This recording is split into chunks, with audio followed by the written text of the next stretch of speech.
ನಮಸ್ತೆ ವೀಕ್ಷಕರೇ, ಇವತ್ತು ನಾನು ನಿಮಗೆ ತೋರಿಸ್ತಾ ಇರೋದು ನಿಮ್ಮ ರೇಷನ್ ಕಾರ್ಡ್ ಆ್ಯಕ್ಟಿವ್ ಇದೆಯೋ ಇಲ್ಲ ಕ್ಯಾನ್ಸಲ್ ಆಗಿದೆಯೋ, ರನ್ನಿಂಗಲ್ಲಿದೆಯೋ ಇಲ್ಲ ರದ್ದಾಗಿದೆಯೋ ಅಂತ ಹೇಗೆ ಆನ್ಲೈನಲ್ಲಿ ಚೆಕ್ ಮಾಡ್ಬೋದು ಅಂದ್ಬಿಟ್ಟು ತೋರಿಸ್ತೀನಿ. ಬನ್ನಿ.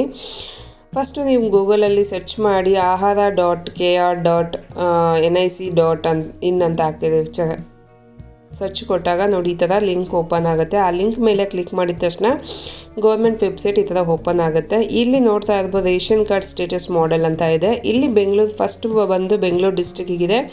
ನೆಕ್ಸ್ಟ್ ಬಂದು ನೋಡ್ತಾ ಇರಲ್ಲ ಕಲಬುರ್ಗಿ ಮತ್ತು ಬೆಂಗಳೂರು ಡಿಸ್ಟ್ರಿಕ್ಕಿಗೆ ಅಂತ ಇದೆ. ಅಂದರೆ ಬಳ್ಳಾರಿ, ಬೀದರ್, ಚಿಕ್ಕಬಳ್ಳಾಪುರ, ಚಿತ್ರದುರ್ಗ, ದಾವಣಗೆರೆ, ಕಲಬುರ್ಗಿ, ಕೊಪ್ಪಳ, ಕೋಲಾರ ಎಲ್ಲ ಇದೆ. ಅದಕ್ಕೆ ಕೆಳಗಡೆ ಲಾಸ್ಟು ಬಾಗಲಕೋಟೆ, ಮೈಸೂರು, ದಾವಣಗೆರೆ ಅದಕ್ಕೆ ಡಿಸ್ಟ್ರಿಕ್ಕಿಗೆ ಇದೆ. ನಿಮ್ಮ ಡಿಸ್ಟ್ರಿಕ್ ಯಾವುದು ನೋಡಿಕೊಂಡು ಅದರ ಮೇಲೆ ಕ್ಲಿಕ್ ಮಾಡಿ. ನಾನು ಕ್ಲಿಕ್ ಮಾಡ್ಕೊತಾ ಯಾಕೆ ನಾನು ಬೆಂಗಳೂರು ಡಿಸ್ಟ್ರಿಕ್ ಆಗಿದೆ, ಬೆಂಗಳೂರು ಸೆಲೆಕ್ಟ್ ಮಾಡ್ಕೊತಾ ಇದ್ದೀನಿ. ಅದ್ರ ಮೇಲೆ ಕ್ಲಿಕ್ ಆಗಿದ ತಕ್ಷಣ ನೆಕ್ಸ್ಟ್ ಪೇಜ್ ನೋಡೋದಲ್ಲ, ಈ ಪೇಜ್ ಓಪನ್ ಆಗುತ್ತೆ.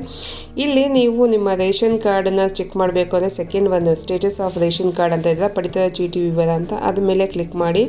ಇಲ್ಲಿ ಕ್ಲಿಕ್ ಮಾಡಿದ ತಕ್ಷಣ ನೆಕ್ಸ್ಟ್ ಪೇಜ್ಗೆ ಹೋಗುತ್ತೆ. ಇಲ್ಲಿ ಮತ್ತೆ ಕೇಳ್ತಾ ಇದೆ ನಿಮ್ಮ OTP ಇಂದ ಚೆಕ್ ಮಾಡಬೇಕಾ ಇಲ್ಲ ವಿತೌಟ್ OTP ಇಂದ ಚೆಕ್ ಮಾಡಬೇಕಾ ಅಂತ. OTP ಅಂದರೆ ನಿಮ್ಮ ಆಧಾರ್ ಕಾರ್ಡ್ಗೆ ಯಾವುದು ಮೊಬೈಲ್ ನಂಬರ್ ಲಿಂಕ್ ಆಗಿತ್ತೋ ಆ ನಂಬರ್ಗೆ OTP ಹೋಗುತ್ತೆ. ಆ ನಂಬರ್ಗೆ OTP ಕಳಿಸಿ ನೀವು OTP ಹಾಕಿದ್ರೆ ನಿಮ್ಮ ರೇಷನ್ ಕಾರ್ಡ್ ಡೀಟೇಲ್ಸ್ ಓಪನ್ ಆಗುತ್ತೆ. ನಾನು ವಿತೌಟ್ OTP ಸೆಲೆಕ್ಟ್ ಮಾಡ್ಕೊತಾ ಇದ್ದೀನಿ.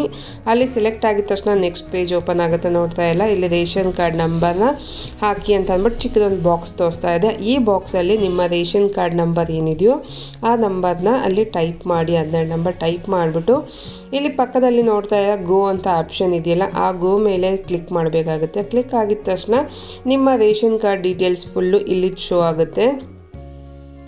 ಇಲ್ಲಿ ಬರೀ ನಿಮ್ಮ ಆ್ಯಕ್ಟಿವ್ ಒಂದೇ ತೋರಿಸೋದಿಲ್ಲ, ಇಲ್ಲಿ ನಿಮ್ಮ ರೇಷನ್ ಕಾರ್ಡ್ಗೆ ಏನೆಲ್ಲ ಸೌಲಭ್ಯ ಇದೆ ಗೌರ್ಮೆಂಟಿಂದ, ಏನೆಲ್ಲ ಕೊಡ್ತಾ ಇದ್ದಾರೆ ಅಂತ ಕೂಡ ನೋಡ್ಬೋದು. ಇಲ್ಲಿ ನೋಡ್ತಾ ಇಲ್ಲ, ಈ ರೇಷನ್ ಕಾರ್ಡ್ಗೆ ಅಕ್ಕಿ 9 kg ಅಕ್ಕಿ ಫ್ರೀಯಾಗಿ ಸಿಗ್ತಾ ಇದೆ, ಬಿಟ್ಟರೆ ಇನ್ನೇನೂ ಇಲ್ಲ. ಇಲ್ಲಿ ನೋಡಿ, ಇಲ್ಲಿ ಆ್ಯಕ್ಟಿವ್ ಆಗಿದೆಯೋ ಇಲ್ಲ ಅಂತ ಇಲ್ಲಿ ನೋಡ್ಬೋದು. ಇಲ್ಲಿ ಆ್ಯಕ್ಟಿವ್ ಅಂತ ಗ್ರೀನ್ ಕಲರಲ್ಲಿ ನೋಡ್ತಾ ಇದ್ದೀರಾ. ರದ್ದಾಗಿದೆ ಕ್ಯಾನ್ಸಲ್ ಅಂತ ಇದ್ದರೆ ಅಲ್ಲಿ ರೆಡ್ ಕಲರಲ್ಲಿ ಕ್ಯಾನ್ಸಲ್ ಅಂತ ಬರ್ತಿತ್ತು.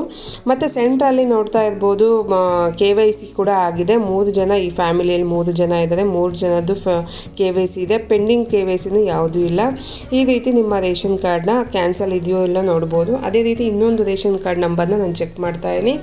ಇದು BPL ರೇಷನ್ ಕಾರ್ಡ್ ಆಗಿತ್ತು, ಇವಾಗ ಅದು APL ಆಗೋಗಿದೆ. APL ಆಗಿರೋದ್ರಿಂದ ಇವ್ರಿಗೆ ಯಾವುದೇ ಆದಂಥ ಗೌರ್ಮೆಂಟಿಂದ ಫ್ರೀ ಆಗಿ ಏನೂ ಸಿಗ್ತಾ ಇಲ್ಲ. ಇವಾಗ ಇದು ಆ್ಯಕ್ಟಿವ್ ಅಲ್ಲೇ ಮಾತ್ರ ಇದೆ, ಅದೇ ಫ್ರೀ ಯಾವುದೂ ಇಲ್ಲ. ಆ್ಯಕ್ಟಿವ್ ಇದೆ ಅಂತ ಇಲ್ಲಿ ಗ್ರೀನ್ ಕಲರ್ ನೋಡ್ಬೋದು. ಮತ್ತು KYC ಕೂಡ ಇದಕ್ಕೆ KYC ಕೂಡ ಆಗಿದೆ. 4 ಜನ ಇದೆ, 4 ಜನದ್ದು KYC ಆಗಿದೆ. ನೋಡೋದಲ್ಲ, ಈ ರೀತಿ ನಿಮ್ಮ ರೇಷನ್ ಕಾರ್ಡ್ನ ಕ್ಯಾನ್ಸಲ್ ಆಗಿದೆಯೋ ಇಲ್ಲ ರನ್ನಿಂಗಲ್ಲಿ ಇದೆಯೋ ನೋಡಬಹುದು, ಆ್ಯಕ್ಟಿವ್ ಆಗಿದೆ ಅಂತ ನೋಡಬಹುದು. ಇದಕ್ಕೆ ಸೌಲಭ್ಯ ಕೂಡ ನೀವು ಏನೆಲ್ಲ ಗೌರ್ಮೆಂಟಿಂದ ಫ್ರೀಯಾಗಿ ಸಿಗ್ತಾ ಇದೆ ನಿಮ್ಮ ರೇಷನ್ ಕಾರ್ಡ್ಗೆ ಅಂತ ಕೂಡ ನೀವು ಚೆಕ್ ಮಾಡ್ಬೋದು. ಮತ್ತು ನಿಮ್ಮ ಫ್ಯಾಮಿಲಿಯಲ್ಲಿ ಎಲ್ಲ ಮೆಂಬರ್ಸ್ದು ಏನಾದರೂ KYC ಆಗಿಲ್ಲ ಅಂದರೆ ಪೆಂಡಿಂಗ್ ಅದಿದೆಯೋ ಇಲ್ವೋ ಎಲ್ಲ ಕೂಡ ನೋಡಬಹುದು. ನೋಡೋದಲ್ಲ, ಈ ವಿಡಿಯೋ ನಿಮಗೆ ಇಷ್ಟ ಆಗಿದೆ ಅಂದ್ಕೊಳ್ತೀನಿ. ಇಷ್ಟ ಆಗಿದೆ ಪ್ಲೀಸ್ ಲೈಕ್ ಮಾಡಿ, ಸಬ್ಸ್ಕ್ರೈಬ್ ಆಗಿ ಅಂತ ಕೇಳ್ತಾ ಸಿಗ್ತೀನಿ ಹೊಸ ವಿಡಿಯೋದಲ್ಲಿ. ಬಾಯ್.